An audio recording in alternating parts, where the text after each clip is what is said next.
Hello အားလုံးပဲမင်္ဂလာပါ My Taste မှာပြန်လည်ကြိုဆိုလိုက်ပါတယ်ဒီနေ့ကတော့ Day 3ဖြစ်ပါတယ် Day 3မှာဆိုလို့ရှိရင်တော့အခုကအစာကျွေးရမယ့်အချိန်ထက်တနားရီစောပြီးတော့အခုဗီဒီယိုကိုရိုက်နေတာဖြစ်ပါတယ်ဘာကြောင့်လဲဆိုတော့ဒီမှာမနေ့ကထည့်ထားတဲ့ starter က hungry ဖြစ်နေလို့သူကအထက်ထဲမှာဒီအစာလုံလောက်မှုမရှိတဲ့အတွက်ဗိုက်စာနေတဲ့အတွက်ကြောင့်ဖြစ်ပါတယ်ဒါဘလို့အထက်ထဲမှာ hungry ဖြစ်တာဘလို့လဲဆိုတာလေးပြပေးမယ်နော်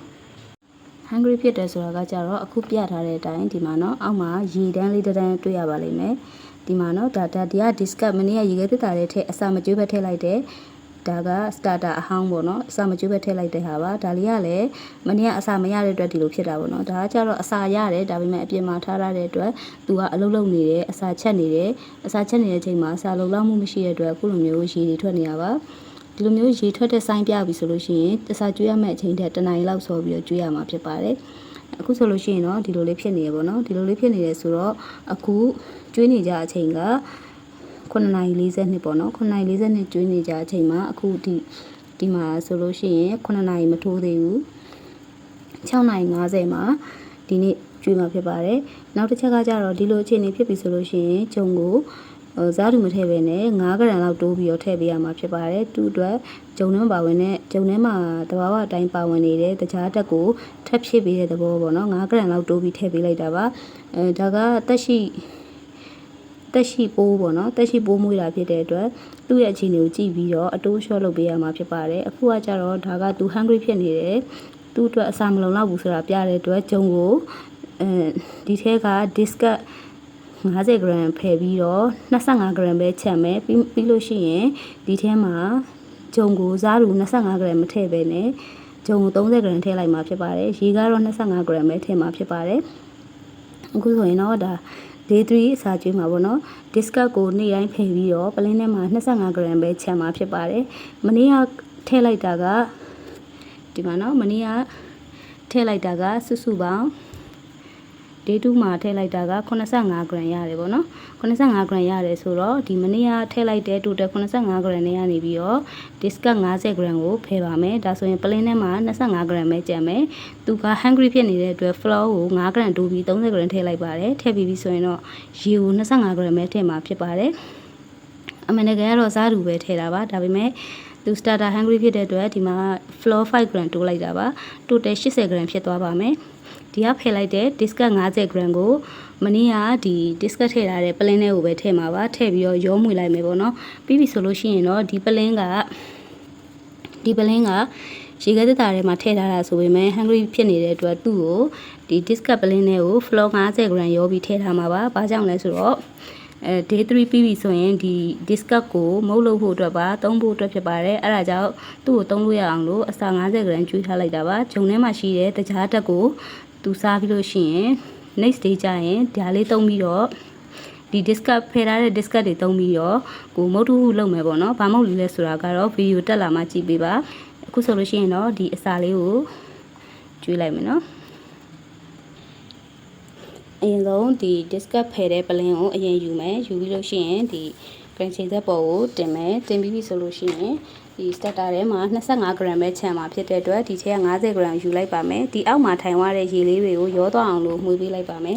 ဒါကပထမ2ရက်မှာဖြစ်တဲ့အတွက်ရောမှွေလို့ရပါတယ်တကယ်လို့ပထမ2ရက်မှာဖြစ်တာမဟုတ်ပဲနဲ့နောက်ပိုင်းရက်ကြာလာတဲ့အခါမှာဒီလို hungry ဖြစ်တယ်ဆိုရင်သူ့ရဲ့ရေတွေကိုတွန်ပေးရမှာဖြစ်ပါတယ်ဒီပထမ2ရက်မှာကကြတော့ဒီသူ့ရဲ့ဒီ hungry ဖြစ်နေတဲ့ရေတွေတွန်ရမလို့ပါဘူးရောမှွေပြီးပြီးတော့မှဖယ်ပေးလိုက်လို့ရပါတယ်ခုဆိုရင်တော့ဒါ Day 3ကိုရောမှွေပါမယ်ဒီအောက်မှာရှိတဲ့ရေတွေနဲ့အပေါ်မှာရှိတဲ့အနှစ်တွေရောသွားအောင်လို့ခုလိုမျိုးမှွေပေးလိုက်ပါအနံ့ကတော့ပြင်းရှာအချင်းဖောက်နေတဲ့ acid ပတ်ဝန်းကျင်ဖြစ်နေပြီဖြစ်တဲ့အတွက်အချင်းဖောက်တဲ့အနံ့ရနေမှာဖြစ်ပါတယ်ခုလိုမျိုးကျဲလဲကျဲနေမယ်ပေါ့နော်တကယ်လို့ဒီချိန်မှာရေတွေထွက်မနေဘူးဆိုရင် starter က hungry မဖြစ်ဘူးတကယ်လို့ hungry မဖြစ်ဘူးဆိုရင်ပုံမှန်တိုင်းဂျုံ25 gram ပဲကျွေးထားလို့ရပါတယ်အခုကကြတော့ဒီလိုအရေဖြစ်တဲ့အတွက်ကြောင့်မလို့ဂျုံ5 gram တိုးပြီးတော့ပြန်ကျွေးမှာဖြစ်ပါတယ်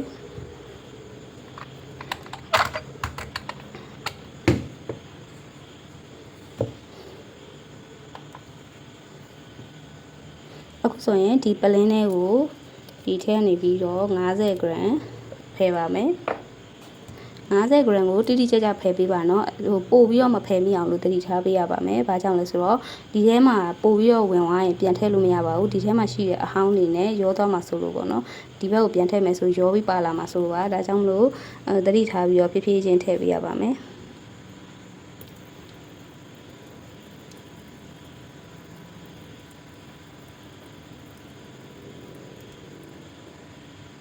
ဒီလိုမျိုးပေါ့နော်ဒါဆိုရင်50 gram ကွက်တိဖယ်လိုက်ပါပြီဒီထဲမှာက25 gram ပဲကျန်ခဲ့ပါမယ်ပြီးရင်တော့ဒီနံရံလေးတွေကိုတေချာလေးတန့်ရှည်လေးလုပ်ပေးလိုက်ပါအခုဆိုရင်ဒါက discuss ပလင်းပေါ့နော် discuss ပလင်းထဲမှာဒီလိုရောပြီးတော့အရင်ဆုံးမှွေပေးလိုက်ပါမယ်ဒီ discuss ပလင်းကိုဂျုံ50 gram ရောမှာပါဘာကြောင့်လဲဆိုတော့သူအရန် hungry သူလည်း hungry ဖြစ်နေရပေါ့နော်အရန် hungry ဖြစ်သွားရင် discuss တွေကိုသုံးတဲ့အခါမှာအာနီတင်နေရော့နေတတ်ပါတယ်သူ့ကိုပြန်သုံးမှဖြစ်တဲ့အတွက်ဒီဘက်ထဲမှာ50 gram ထည့်တာပါဂျုံပဲထည့်မှာနော်ရေမထည့်ပါဘူးဒါကို0လုပ်ပြီးတော့ဒီထဲမှာဂျုံ50 gram ထည့်မှာဖြစ်ပါတယ်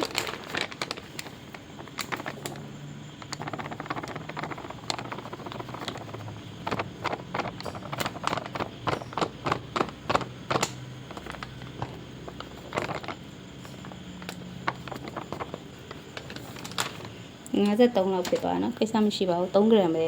ကွာတာဆိုတော့ဒါကိုမနှက်ဖင်ကြရင်ဒါကိုမုတ်လို့ဖို့အတွက်အသုံးပြုမှာဖြစ်ပါတယ်အခုဒီ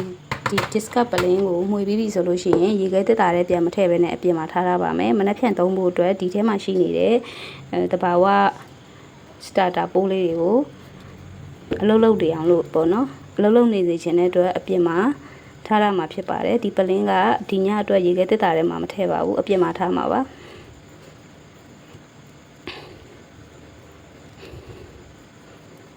ခုလိုမျိုးလေးချက်ချောက်ကက်ကလေးဖြစ်သွားပါမယ်တေချာနှက်ဆက်အောင်မွေလိုက်မယ်ဆိုရင်တော့ဂျုံနယ်လားသလိုအနေထားဖြစ်သွားမှာပါဒ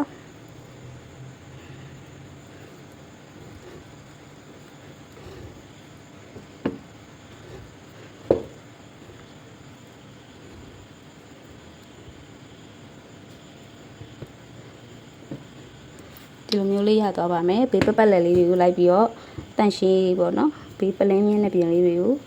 ခုလိုမျိုးတန့်ရှင်းလေးပြန်လုပ်ပေးပြီးဆိုရင်သူ့ကိုတစ်ဖက်မှာထားရလို့ရပါပြီ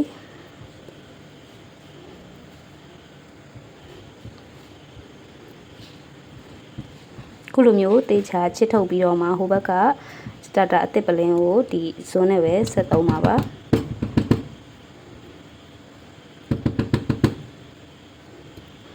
ဒါလေးကိုအခန်းပူချိန်မှာထားပါမယ်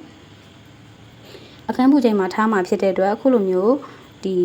rubber band မပါတဲ့အဖုံးနဲ့အုပ်ပြီးတော့ထားပြရပါမယ်ဒီမှာပေါ့နော်ဒါက discuss ကိုအခန်းပူချိန်မှာထားမယ်ပလင်းပါဒါလေးလည်းအခန်းပူချိန်မှာပဲထားမှာပါနော်ဒါလေးကတော့ starter ပါသူ့ကိုအစာပြန်ကျွေးဖို့လုပ်ပါမယ်ခုနကပြောထားတဲ့အတိုင်းဒီမှာနော်ခုနပြောထားတဲ့အတိုင်းသူက starter hungry ဖြစ်တဲ့အတွက်သူ့ကိုဂျုံ30 gram နဲ့ရေ25 gram ထည့်မှာဖြစ်ပါတယ်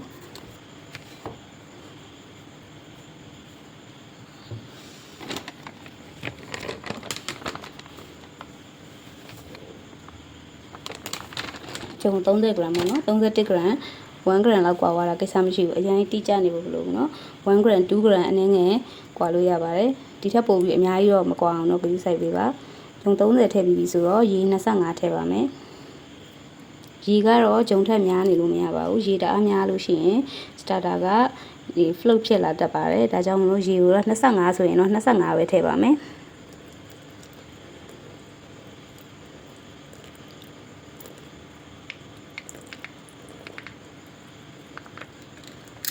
အခုဆိုရင်တော့ရေ25 gram ထည့်ပြီးပါပြီထည့်ပြီးပြီဆိုလို့ရှိရင်တေချာနှက်ဆက်သွားအောင်မှွေပြီးပြီဆိုရင်ဒါက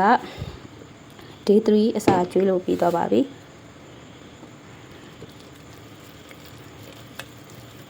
မှွေလိုက်တဲ့အခါမှာအခုလိုမျိုးတခြားလေးကဖြစ်နေရပါမယ်လုံးဝပြစ်ပြစ်စီစီလေးနဲ့အလုံးလိုက်ကလေးဖြစ်နေရပါမယ်နောက်နေ့ဒီမှာသူကဒီထဲမှာရှိတဲ့အစာတွေဂျုံထဲမှာပါတဲ့တဘာဝတကြားတက်တွေကိုစားပြီးပြီဆိုလို့ရှိရင်သူကရေငွေ့ပေါ့နော်ကာဗွန်ဒိုင်အောက်ဆိုက်ဓာတ်ငွေ့နဲ့ရေငွေ့နဲ့ကိုပြန်ထုတ်ပေးတဲ့အခါကျရင်အပေါ်တက်လာမှာပါဒီလိုမျိုး ဒီလိုမျိုးခက်ခဲလေးဖြစ်သွားရမှာဖြစ်ပါတယ်တအားခဲတာတော့မဟုတ်เนาะဒီမှာเนาะဒီလိုမျိုးတခြားလေးဖြစ်နေရပါမယ်ဒီလိုဖြစ်သွားပြီဆိုလို့ရှိရင်ဒါကိုတိမ့်လို့ရပါပြီတိမ့်နေဆိုတာကကြတော့အခန်းပူချိန်မှာပေါ့နော်ဒါကအစာကျွေးပြီးပြီဆိုတော့သူ့ကို rubber band လေးနဲ့ပြန်ပြီးတော့အမှတ်သားလုပ်ပြီးတော့ထားပါမယ်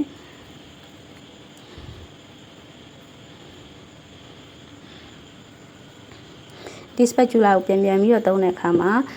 ဆက်ပြားတွေမကြံအောင်ဆေးပြီးမှသုံးပေးဖို့လိုပါတယ်เนาะတစ်ရက်ပြီးတစ်ရက်နောက်ရက်တွေသုံးတဲ့အခါကျရင်ပေါ့နော်ဒီလိုမျိုးပလင်းမှာ6နေတဲ့ starter တွေကတ်နေရင်ဒီလိုလေးလိုက်ပြီးတော့ဖယ်ပေးလိုက်ပါခုဆိုလို့ရှိရင်တော့ဒါ day 3ပေါ့နော်day 3ပြီးသွားပြီဆိုရင်လည်းဒီလိုမျိုး rubber band လေးနဲ့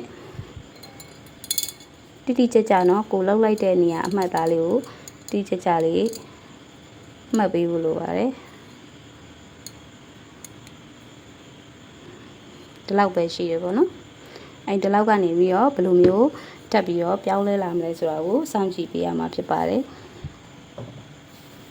ဒီပလင်းကတအား strong ဖြစ်နေတဲ့ starter မဟုတ်ဘဲနဲ့ discard ဖယ်ထားတဲ့ပလင်းဖြစ်တဲ့အတွက်သူ့ကိုပြန်သုံးမယ်ဆိုလို့ရှိရင်